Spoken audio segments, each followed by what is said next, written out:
Hello, today I'm going to reveal one of my favorite colleagues, the funniest and most enthusiastic person I have ever met, who always carries a smile, the one and only Milton Dada, of course.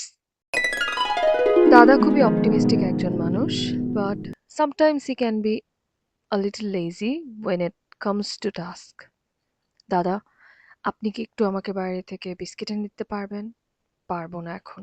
দাদা, আপনি কি আমাদেরকে একটু চা এনে দিতে পারবেন? এখন পারবো না।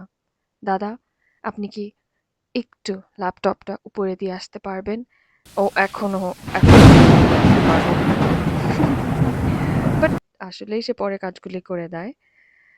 সো যেটা বলার ছিল, দাদা কিন্তু প্রায়ই আমার কাছে আসে বিভিন্ন ওয়ার্ড, ইংলিশ ওয়ার্ডের মিনিং জানতে। কোনো একটা ছবি পোস্ট করেছে ওটার ক্যাপশন জানতে। ইংরেজি ক্যাপশন দিতে হবে অফ কোর্স। সো আমি তাকে শেখায়, অনেক মজা পাই, সেও শিখে, অনেকবার বলে বলে তাকে শেখাতে হয়। Anyway, it's fun. So one day he asked me the meaning of heyday, and I explained it with examples. That's how inquisitive he is. আপনার সব থেকে পছন্দের নায়ক কে? আমার পছন্দের নায়ক হুম সবচেয়ে পছন্দের নায়ক আমাদের বাংলাদেশে আছে বলেন। মান্না। মান্না। আচ্ছা, তাহলে আপনারা বলতে পারেন the actor Manna was famous in his heyday. যখন অ্যাক্টর মান্নার ওই সময়টা ছিল তখন সে খুবই সাফল্যের চূড়ান্তে ছিল, হ্যাঁ জনপ্রিয় ছিল। সো আপনার কি এখন হেইডে চলতেছে? আপনি কি এখন জনপ্রিয় টিচারদের মাঝখানে? নো। দাদা, আর ইউ স্যাড?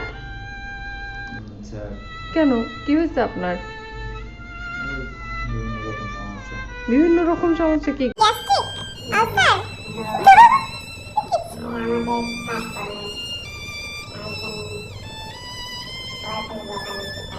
সবাই শুধু বকে আহারে একদিন শুধু আপনারা একদিন হিটে আসবে।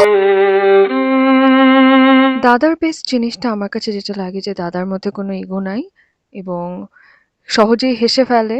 অ্যান্ড দাদা আমাকে যে ম্যাডাম জি বলে ডাকে, এটা আমার অনেক ভাল লাগে, যেটা আমাকে মনে হয় যে একটা ইউনিক সবার মধ্যে।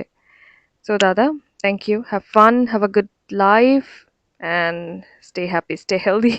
মে আল্লাহ ব্লেস ইউ দাদা। এই তো শেষ। বাই।